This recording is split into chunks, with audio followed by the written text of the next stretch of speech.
안녕하세요, 맹피셜입니다. 오늘은 우리가 사우디에게 극적인 승리를 할 수 있었던 이유에 대해 얘기해보겠습니다. 그럼 재밌게 봐주세요. 여러분, 정말 어려운 경기였습니다. 대한민국과 사우디, 클린스만과 만치니 한 걸음도 물러설 수 없는 토너먼트 진검승부에서 대한민국이 천금같은 승리를 가져왔습니다.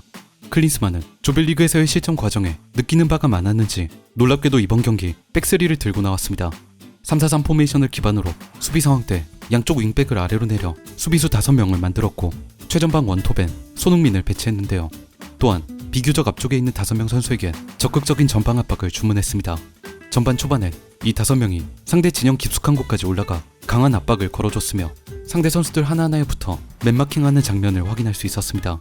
여기에 지금까지 대표팀에서 자주 나왔던 프리롤 플레이도 상당히 제한한 것 같습니다. 손흥민, 이강인 같은 선수들에게 프리롤을 부여 많은 자유를 줬던 이전의 경기들과는 달리 이번 사우디전은 전체적인 라인과 포메이션을 유지하는 데 초점을 두게 한 모습이었죠. 클린스만의 백스리는 이 경기가 첫 실전이었습니다. 후방에 배치한 많은 선수들, 백스리 시스템, 점유율을 내주는 대신 다이렉트하게 운영하는 실리적인 축구까지 이 경기는 절대 지면 안 된다고 작정한 듯한 인상이었습니다. 물론 첫 실전 배치는 쉽지 않았습니다. 전반까지는 어떻게든 무실점으로 이어갈 수 있었으나 후반 시작과 동시에 우리의 실수든 상대의 행운이든 치명적인 선제골을 내줬고 우리가 뒤처지기 시작한 이상 수비적인 백스리를 계속 유지할 수는 없었습니다. 이내 클린스만은 백포로 포메이션을 변경, 공격적인 플레이를 요구했습니다. 바로 여기 우리가 선제골을 내준 이후 양팀 감독이 대책을 내놓은 이 시점이 경기의 흐름을 완전히 바꿔놨습니다. 뒤에 벌어진 두 가지 포인트를 짚어드리겠습니다. 첫 번째, 만치니의 실수입니다. 만치니는 첫 득점 이후 사우디의 라인을 조정했습니다. 한 골의 리드를 지키기 위해 더 아래로 내려앉자고요. 사우디가 들고 온 포메이션도 백스리였으니 더 수비적으로 내려앉으면 절대 실점할 일은 없을 거란 계산이었습니다. 우리가 흔히 얘기하는 버스 세우기죠. 실제로 단판으로 끝나는 토너먼트 경기들에서는 이런 대응이 드물진 않습니다. 하지만 이번 경기에서만큼은 결과적으로 만치니의 치명적인 실수가 됐습니다. 사우디 선수들이 라인을 내리고 많은 인원을 후방 배치하니 백포로 바뀐 한국은 자연스럽게 경기 전체의 주도권을 가져올 수 있었습니다. 그 결과 우리 선수들의 패스워크가 살아났습니다. 여태 지적받았던 중원 장악력, 미드필드 지역에서의 수적 열세 문제는 상대가 스스로 아래로 내려간 덕에 깔끔히 해결, 우리 후방 자원들과 미드필더들이 중원 지역에서의 볼 소유권을 이어갈 수 있게 됐습니다. 그러자 조별리그에선 잘 보이지 않았던 플레이, 좋은 전환 패스들이 나오기 시작했습니다. 우리 선수들은 왼쪽 측면에서 볼이 많이 돌게끔 만든 뒤 상대 선수들을 끌어들였고 이내 반대편 오른쪽 측면에 넓은 공간이 발생했습니다. 그리고 이 공간에서 자유를 얻은 선수가 바로 김태환이었죠. 상대가 최종 수비 라인만 두텁게 가져갔기 때문에 우리 삼성 선수들은 여유롭게 왼쪽에서 볼을 받아 오른쪽으로 반대 전환을 해줄 수 있었습니다.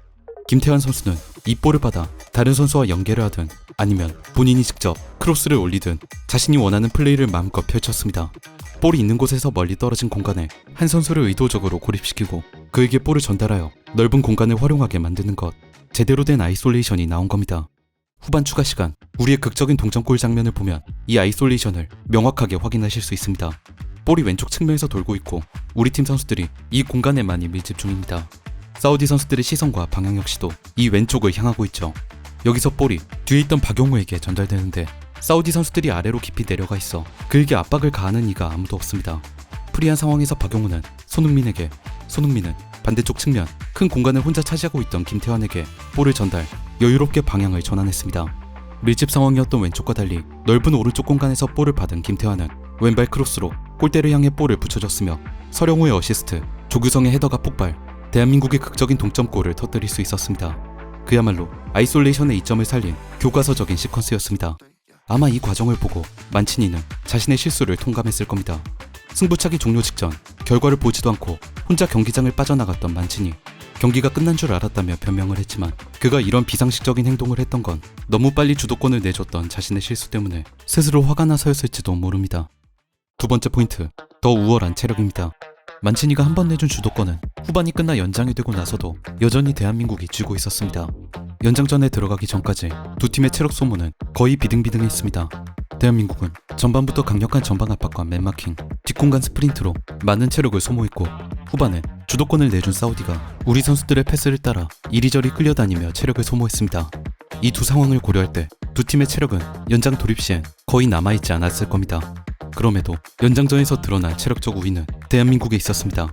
제가 가장 인상적으로 봤던 건 연장전에서 우리 선수들이 펼친 오프 더블 움직임이었습니다. 분명 체력이 바닥났을 텐데 대한민국 선수들은 볼이 오기를 제자리에 서서 기다리는 게 아니라 끊임없이 볼을 받으러 움직이고 계속해서 상대 진영 사이로 침투하려는 모습을 보여줬습니다.